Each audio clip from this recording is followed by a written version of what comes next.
Hi, boys and girls. Welcome back. I'm so happy that you are here today. We are going to continue on our story. If you remember last week, we talked about Joseph and how Joseph was sold by his brothers, and they pretended he was dead, and then Joseph ended up in prison in Egypt, and he was able to interpret dreams and be able to tell what dreams mean, and so that he interpreted a dream for the Pharaoh, telling him that there was going to be 7 good years and then 7 bad years of famine, and that they needed to store up food in the 7 good years so that they wouldn't starve during the 7 bad years. And so pick up the story and see what happens next. So God always does what he says he is going to do. The promise of providing. Jesus went from a prisoner to being one of Pharaoh's top leaders. Pharaoh had beautiful clothes made for Joseph and gave him his very own chariot. A chariot's like a car. It would be like a car today. In it, Joseph traveled around Egypt, making sure everyone grew and saved enough food for the 7 years when the ground would not grow food. Joseph's life had changed so much from the boy whose jealous brothers had thrown him in a pit and pretended he was dead. Joseph now had power, but he remembered it was God who had protected him, God who had given him the gift of understanding dreams, and God who deserved worship and praise. God had given Joseph everything he needed. A grown-up way to say that God gave Joseph what he needed is to say that God provided for Joseph. For 7 years, the land made much food, but it stopped, just as Joseph had said. The land would no longer grow food, and the animals died. Everything was fine in Egypt because God had warned Pharaoh through Joseph, so they were prepared. Joseph had made sure there was food stored away for all the people in Egypt.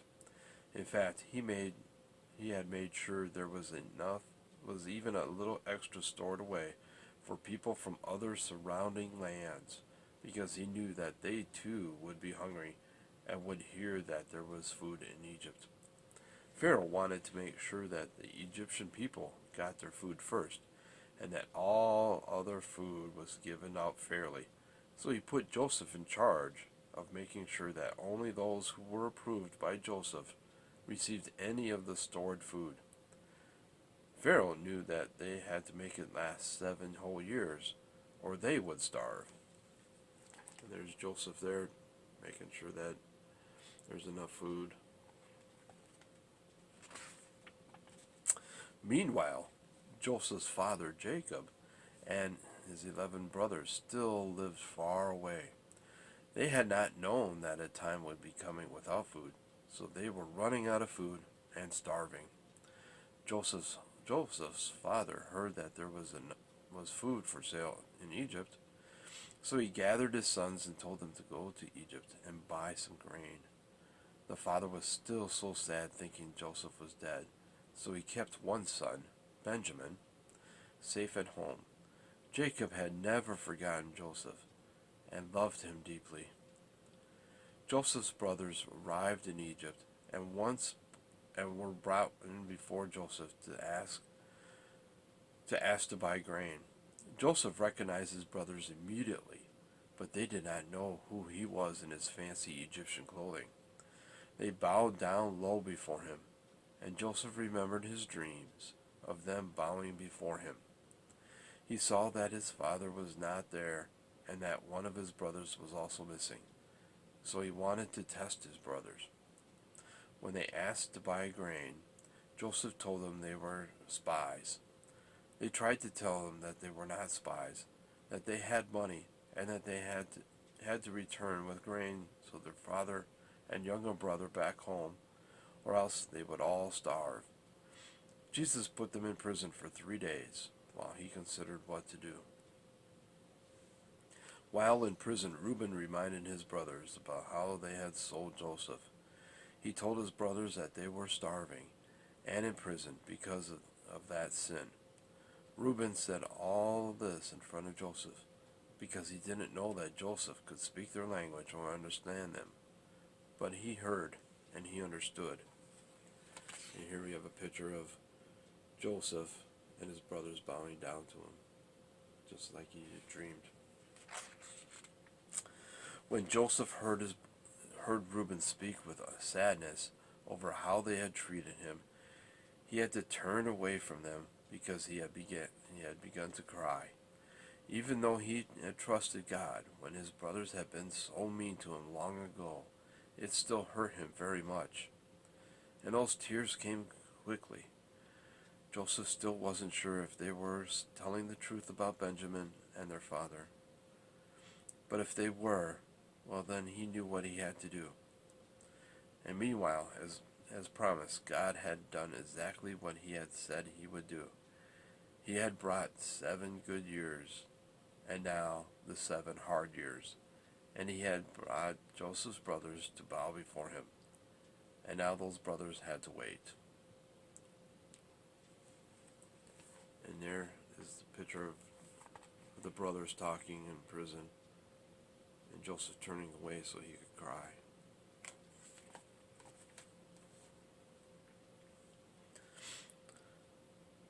Okay, so here are our questions. What were some of the ways Pharaoh took care of Joseph?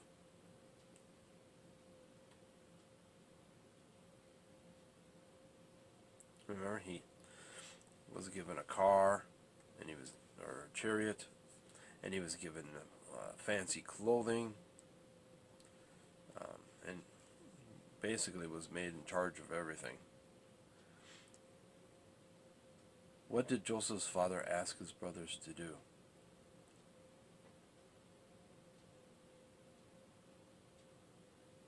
That's right. He asked them to go into Egypt and buy some grain, some food. What did Joseph's brothers do when they met him the first time in Egypt?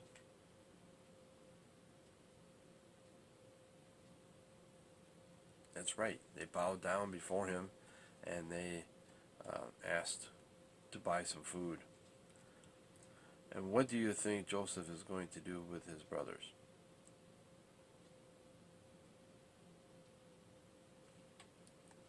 It's a tricky one because we don't know yet. So we are going to find out in a few minutes after we do our singing. So Miss Lorilyn, why don't you take it away and have the kids sing.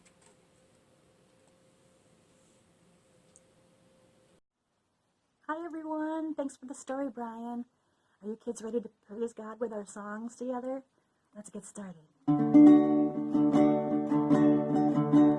Love, love, love, oh love the Lord your God. Love, love, love, oh love the Lord your God. In an altar, love the Lord your God. James and love the Lord your God. Love, love, love, oh love the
said love is patient. God said love is kind.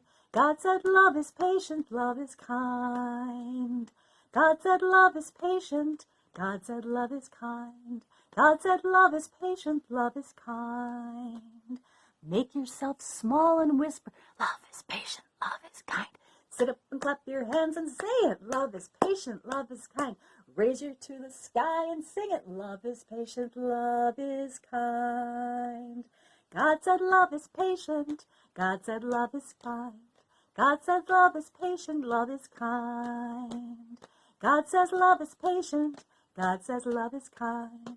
God said love is patient, love is kind. Make yourself small and whisper, love is patient, love is kind. Sit up and clap your hands and say it, love is patient, love is kind. Reach up to the sky and sing it, love is patient, love is kind. Have your scarves ready? All right. Here's mine. Okay. You might see people do this with them. You know that's not what we're going to do. Here we go. This little light of mine, I'm going to let it shine.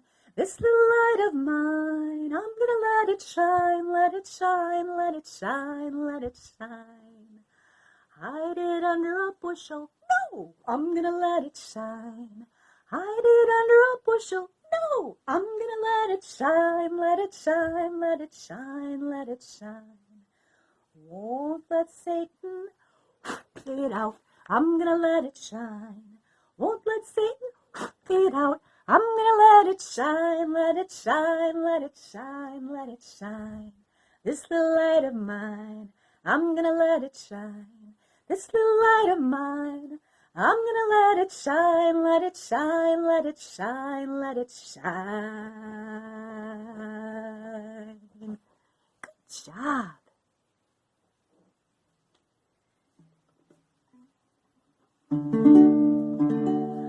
When I'm outside playing in the yard, I can talk to God, I can talk to God. When I'm inside resting in my bed, I can talk to God, I can talk to God. I can tell God all about my day, ask Him to help me to live in His way.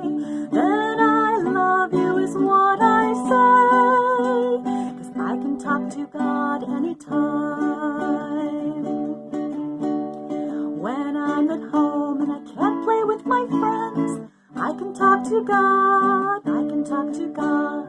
When I'm at home and I cannot go to church, I can talk to God, I can talk to God. I can tell God all about my day, ask Him to help me to live in His way.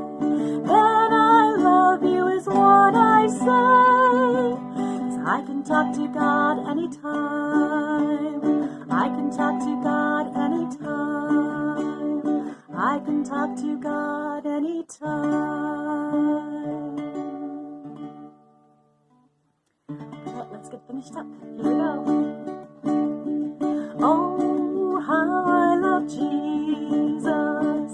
Oh, how I love Jesus. Oh, how I love Jesus. Because He first loved me. Oh, how I love Jesus. Oh, how I love Jesus. Oh, how I love Jesus. Because He first loved me. Here we go. Oh, how I love Jesus. Oh, how I love Jesus. Oh, how I love Jesus. Because He first loved me. Bye. See you next time. Well, kids, welcome back. Thank you, Miss Lorilyn, for leading us in our singing time. I always enjoy that, and I'm sure the kids do too. So thank you very much, Lorilyn. Find out what happens next. God's plans are good, even when things look bad. a sovereign promise. It was time. Joseph faced his 10 brothers and told him he would let them go back home. He would send them with grain that they could buy, but they had to bring their brother Benjamin back with them. To make sure they came back, Joseph was going to hold one brother, Simeon, in prison. The brothers didn't know it, but Joseph had all their money placed in their bags with the grain. The brothers set out towards their homeland. At their first stop, one of them opened his bag and saw his money inside with the grain. They were so confused and wondered out loud what God was doing. When they got home and opened the other sacks, they found money in each of them. The brothers weren't sure if they were being tricked in some way and punished for what they had done to Joseph, not just selling him into slavery, but also letting their father think he was dead. Their hearts were still so hard, but they feared God. They knew he was in control, and they knew they deserved punishment. The brothers told their father all that had happened. They explained that Pharaoh's man had imprisoned Simeon and demanded they bring Benjamin back to Egypt. Joseph's father was not about to let them have Benjamin. He had already lost Joseph, and now Simeon. He feared he would lose Benjamin too. There's one of the brothers with their father. You can see the money coming out of the sack.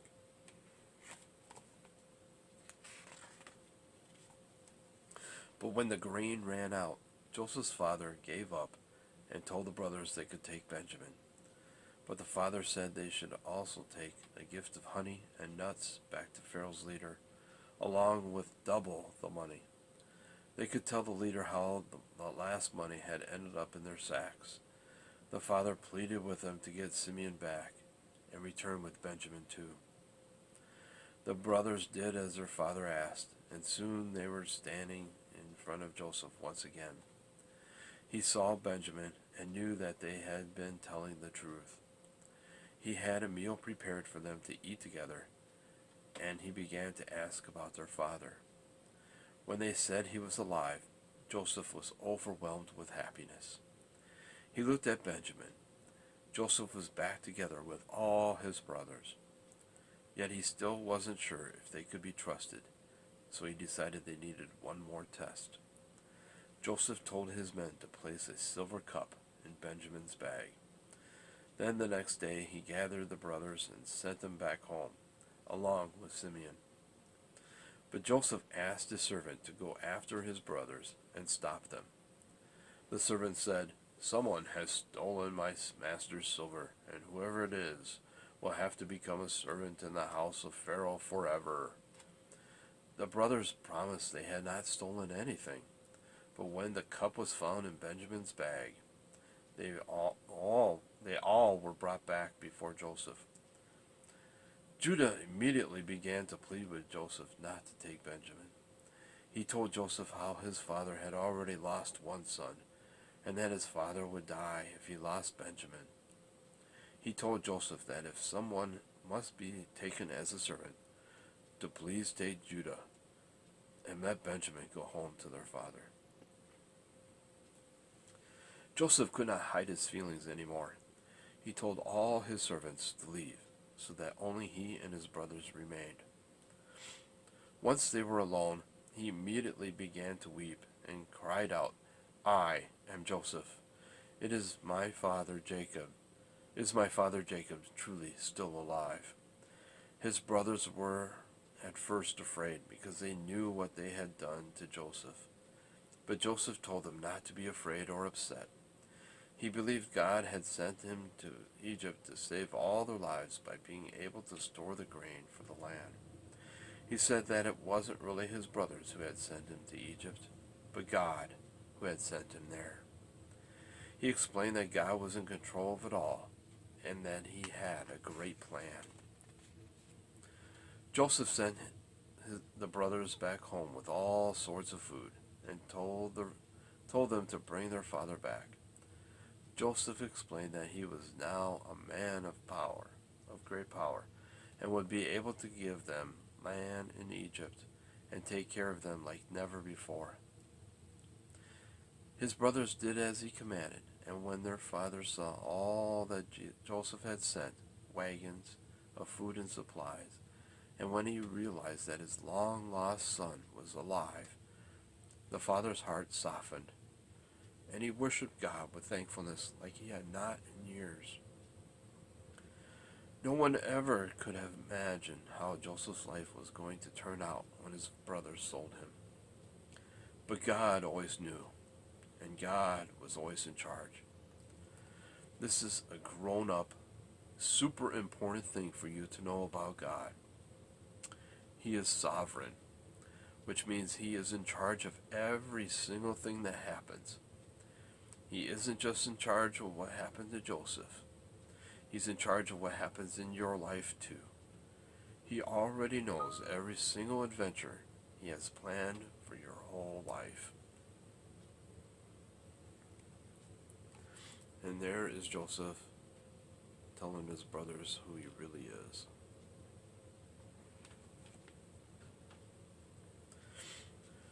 So why did Judah volunteer to take Benjamin's place as a servant?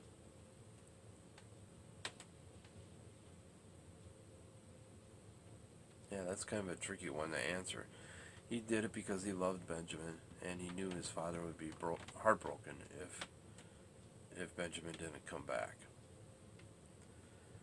How do you think Joseph's brothers felt when they heard Joseph say he was not angry with them?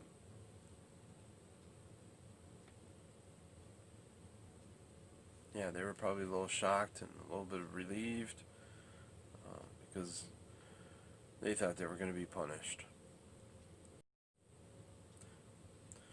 What do you think Joseph meant when he said that God was the one who sent him to Egypt?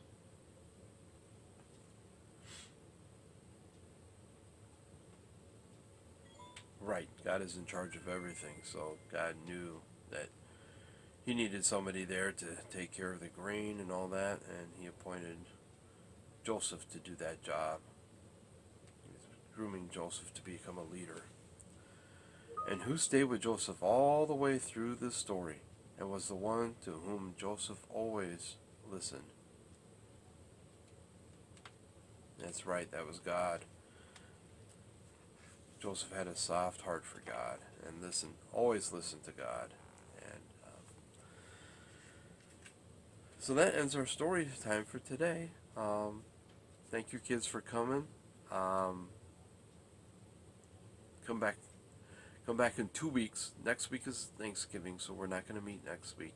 So come back in 2 weeks, and we'll have another lesson, and we'll find out what God has in store for us for that. Until then, be well, be safe, and remember, God always loves you. And Miss Lorilyn, would you sing that last song one more time for us as we leave? Thank you. Goodbye, kids.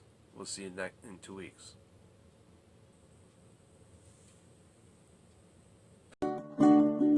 Oh, how I love Jesus.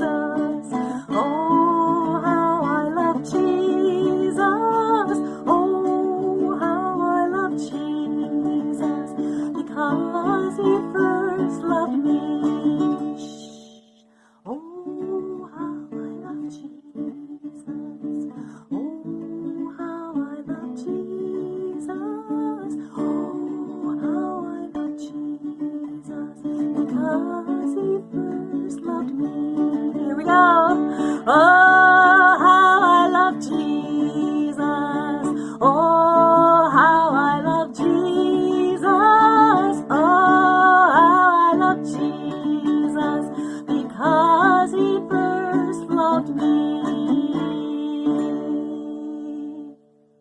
Bye. See you next time.